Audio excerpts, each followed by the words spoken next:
name of the show, which is Too Good to Be True. A lot of people say kasi na when you meet parang your superhero or your idol, parang you'll be disappointed. But with me, it was the opposite. Like, the more na nakilala ko si Catherine, the more I realized how much of a genuinely beautiful person she is inside and out. Kasi nga, imagine we were together for 1 year, nakalock-in kami. So, talagang if may attitude kang tinatagol, I'm sure at lalabas siya, di ba, at some point, because you're locked in together. But with Catherine, she's really one of the most kind, she's the kindest and one of the most beautiful.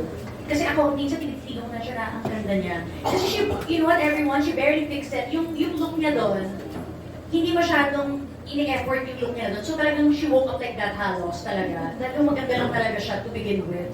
And she's talented pa, and yun nga, she's the type of friend that you could really keep for life. Like, I don't see her as often as when we were in lock-in, but I know that she's always supporting kaming mga nakasama niya in that show, even from behind or from afar.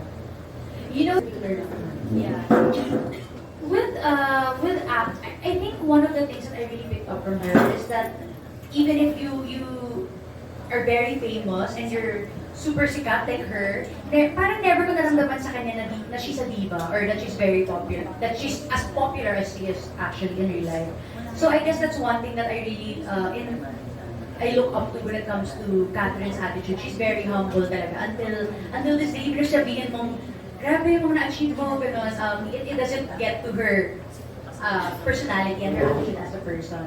And then with acting, I guess it's always just focusing. Like, I always know that pag may mga importante ng scene, she's very focused talaga in preparing for the scene.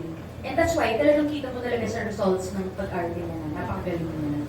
Oo nga.